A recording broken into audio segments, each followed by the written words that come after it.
So இப்போ ஃப்ரெஷ்ஷாக குளிச்சாச்சு. இப்போ ஆக்சுவலாக வந்துட்டு பிரதோஷம் அப்படின்றதுனால நிறைய பேர் தீர்த்தம் எடுக்கிறதுக்காக வெயிட் பண்ணுறாங்க. மேலே போய் சுவாமியை கும்பிட்றதுக்கும் நிறைய பேர் தீர்த்தம் எடுக்கிறதுக்கும் வெயிட் பண்ணுறாங்க. ஸோ பாருங்கள், பேக் சைடில் வியூ காட்டுறேன் அண்ட் மேலே போயிட்டு பஞ்சலிங்கமும் காட்டுறேன். நான் எங்கே தீர்த்தம் எடுக்கிறேன்றது உங்களுக்கு அப்போ தான் தெரியும். ஏன்னா ஒவ்வொரு இடங்களும் நான் போயிட்டு கஷ்டப்பட்டு சுமந்து தான் கொண்டு வரேன். சாதாரணமாக தண்ணி ஃபில் பண்ணுற மாதிரி கிடையாது. எங்கே இருந்தாலும் தண்ணி தான். அதாவது கங்கை தான். தண்ணியை நம்ம ரொம்ப மதிக்கணும். அந்த ஒரு விஷயம் சார்பாகத்தான் இந்த புண்ணிய நதிகளை இணைக்கிறதுக்காக ஒரு புண்ணிய தீர்த்தம் அப்படி ஒரு சேனல் ஆரம்பித்தது. ஸோ பேக் சைடில் உங்களுக்கு வியூ காட்டுறேன். நிறைய பேர் இப்படி உட்காந்துருக்காங்க மட்டும் பாருங்கள். ஸோ இங்கே பார்த்தீங்கன்னா தெரியும், நிறைய பேர் உட்காந்துருக்காங்க. ஆக்சுவலாக இது பிரதோஷம் மட்டும்தான் அலோவ் பண்ணுவாங்க. அம்மா இங்கே வெயிட் பண்ணுறாங்க 2 பேக்கை வச்சிடலாம். ஸோ மேலே போயிட்டு லிங்க தரிசனம் பண்ணிட்டு நம்ம தீர்த்தம் பிடிக்க ஆரம்பிச்சிடலாம். ஆக்சுவலாக இந்த கோவிலில் பிரதோஷம் அப்படின்னா மட்டும்தான் இந்த பஞ்சலிங்க அருவிக்கு மேலே இந்த 5 லிங்கத்தை தரிசனம் பண்ண அலோவ் பண்ணுவாங்க. கரெக்டாக ஒரு 4 மணிக்கு அலோவ் பண்ணுவாங்க. கரெக்டாக ஒரு 5:30 6 o'clock க்ளோஸ் பண்ணிடுவாங்க. ஸோ நாங்கள் போகும்போதே பார்த்திங்கன்னா எவ்வளோ பக்தர்கள் வந்தாங்கன்றது நீங்களே பார்த்தது தெரியும். ஏன்னா இந்த இடம்லாம் பார்த்திங்கன்னா அவ்வளோ அதிகமாக தண்ணி வர ஏரியா. ஸோ எப்படி இருக்குன்னு மட்டும் பாருங்கள்.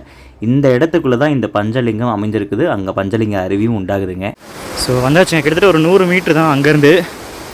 பார்த்துக்கோங்க.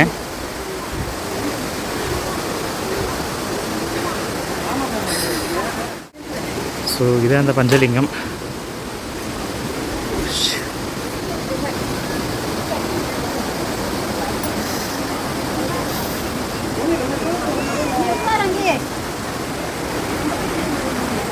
மேலே வந்துட்டு அந்த பஞ்சலிங்கம் வச்சுருக்காங்க. அதுக்கப்புறம் நம்ம சுயம்புலிங்கம் வந்து பார்த்திங்க அப்படின்னா அதில் இறங்கி வந்தோம் அப்படின்னா இதுக்குள்ளே தாங்க இருக்குது சுயம்புலிங்கம். அந்த ஒரு ஹோல் தெரியுது பாருங்கள், அதுக்குள்ளே தான் இருக்குது பார்க்குறது. பட் நம்ம பார்க்க முடியாது, தண்ணி ஃபோர்ஸாக வரதுனால. நம்ம இங்கேருந்து தீர்த்தம் மட்டும் நம்ம இங்கே எடுத்துகிட்டு போய்க்கிறோம். அதை ஒருத்தர் உள்ளே கும்பிட்டுருக்காரு பாருங்கள், அந்த இடம் தான் வந்து குழி. அதாவது அந்த இடம் காட்டுற பாருங்கள்.